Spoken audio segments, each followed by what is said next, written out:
Chief justice قاضی فائز عیسیٰ کے ابتدائی 3 مہینے کی کارکردگی کیسی رہی؟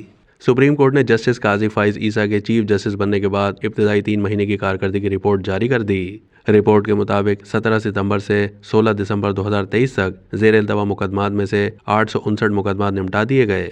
17 ستمبر کو زیر التوا مقدمات 56,503، 16 دسمبر 2023 کو 55,644 رہ گئے۔ 4,446 مقدمات دائر، 5,305 نمٹا دیے گئے۔ چیف جسٹس قاضی فائز عیسیٰ نے اپنے پیغام میں کہا ہے کہ معلومات تک رسائی ہر شہری کا حق ہے۔ رپورٹ عوام کی بہتر خدمات کے لیے جاری کی جا رہی ہے۔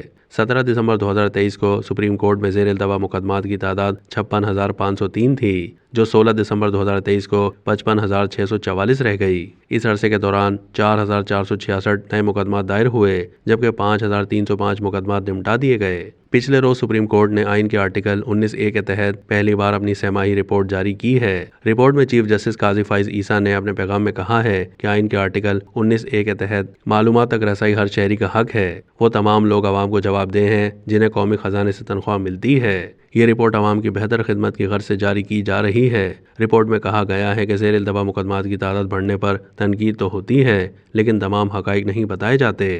رپورٹ کے مطابق سال 2013 میں زیر التوا مقدمات کی تعداد 20,116، 2014 میں 21,272، 2015 میں 25,681، 2016 میں 29,941، 2017 میں 35,608، 2018 میں 38,197، 2019 میں 43,008، 2020 میں 46,902، جبکہ 2021 میں زیر التوا مقدمات کی تعداد 54,000 تک جا پہنچی۔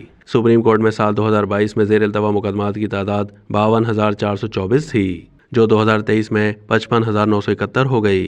رپورٹ میں 17 ستمبر سے 16 دسمبر 2023 تک سپریم کورٹ کے اہم فیصلوں کی تفصیلات بھی دی گئی ہیں، جن میں پریکٹس اینڈ پروسیجر ایکٹ 2023، ملک میں عام انتخابات کے انعقاد اور ملٹری کورٹ سے متعلق آئینی مقدمات سمیت انسانی حقوق، سول اور فوجداری اور عوامی نوعیت کے مقدمات بھی شامل ہیں۔ اس کے علاوہ اس عرصے میں سپریم کورٹ میں اہم انتظامی معاملات کی تفصیلات کو بھی رپورٹ کا حصہ بنایا گیا ہے۔